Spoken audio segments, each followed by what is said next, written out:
Hi, Jules Yates here. I wanted to do a quick little video on buying waterfront property. Excuse me. When it comes to buying waterfront property, there's a lot of things to take into consideration. Many people think you just go look at up lakefront properties and one lot's no different than the other on a lake. I can tell you for an absolute fact on any given lake, you can have multiple types of property values on the same lake. And they are going to vary based on the location of the property on the lake, meaning is it on the north side, south, east, or west. There's going to depend on the shoreline, meaning is the shoreline sandy or vegetation growing to the edge. The bottom or the lake bottom, which could be again sandy, it could be marl, it could be muck, soft mud, clay, it could be any of the above. Um, and then of course the size of the parcel. Now, let's touch on the location for starters. Generally speaking, the preferred location on the lake is going to be the east side of the lake facing west. Why? Because you're going to get those beautiful sunsets over the lake. Now, personally, I prefer the North Shore. Why the North Shore? If you realize that we are in the northern hemisphere, the sun in the summertime is going to be slightly south. That means the angle of the sun is going to be from early morning till evening. The sun is going to be hitting that shoreline all day long.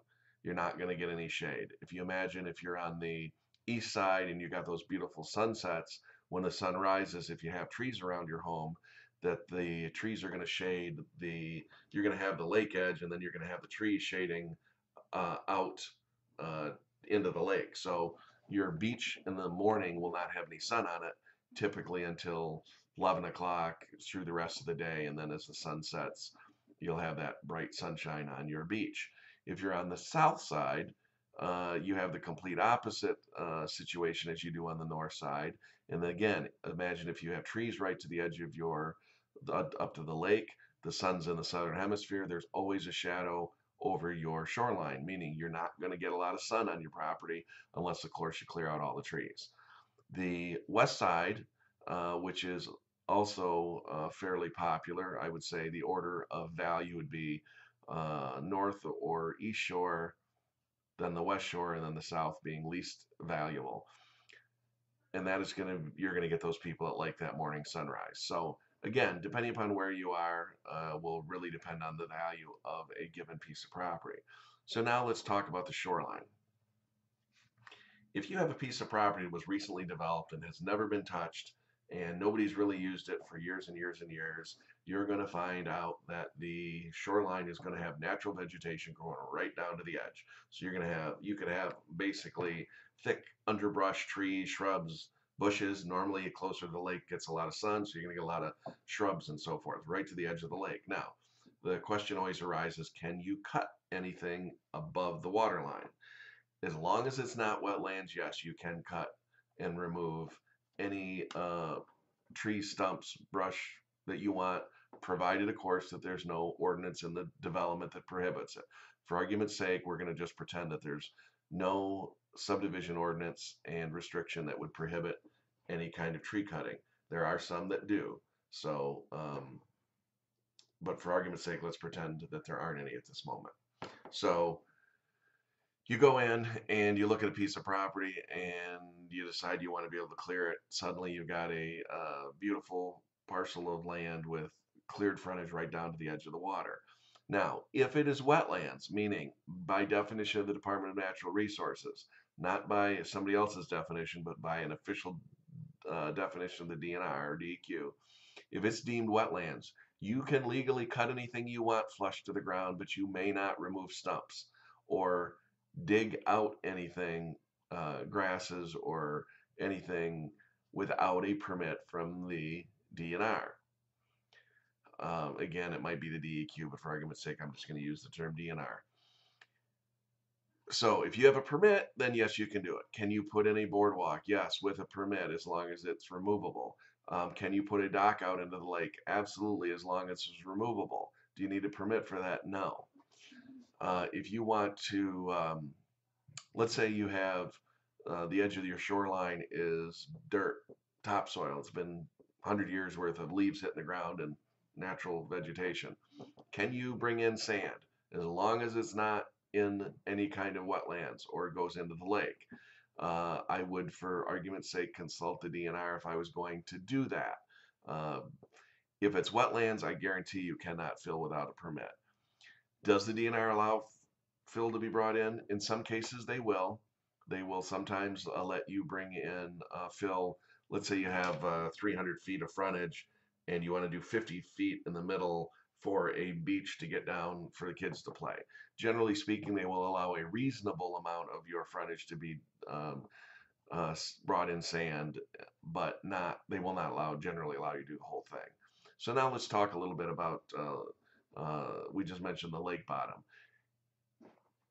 You can get a permit to put sand in the lake bottom too if it's marl or soft.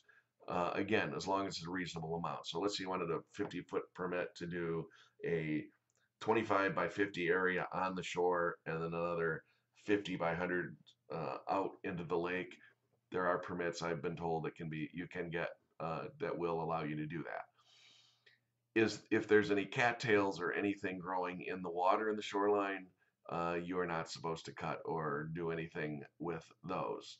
Um, so now let's talk about what else. Restrictions, by the way, again, you can have restrictions that tell the size of the house, whether or not you can have an outbuilding,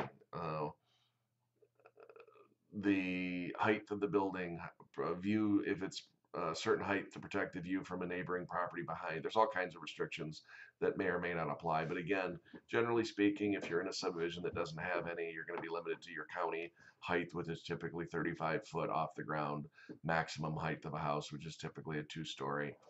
Um, Again, going back to docks, yes, you can put docks out. That's never an issue. Boating, unless there's a specific boating restriction that prohibits you from doing certain types of activities. Pearl Lake is a perfect example. It has county, state, and subdivision restrictions that control the different types of boating that can be done on it. It's important to check into those different things. So when it comes to lake frontage, uh, the things that really impact value are going to be location, quality of the beach, quality of the water or the shoreline, as well as what's in the water. Let me touch on one other thing. I've been asked before, well, is a 200-foot parcel of land that much more valuable than, say, a 60-foot parcel of land? The answer to that, in my opinion, depends on one thing.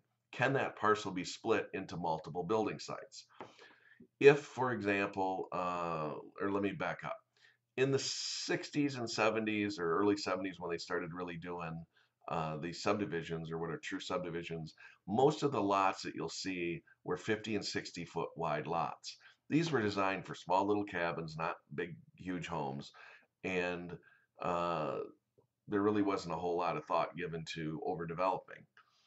Well, any new property that's subdivided on a parcel of land is probably going to be running into township zoning that says a minimum of 125 feet. Let me back up.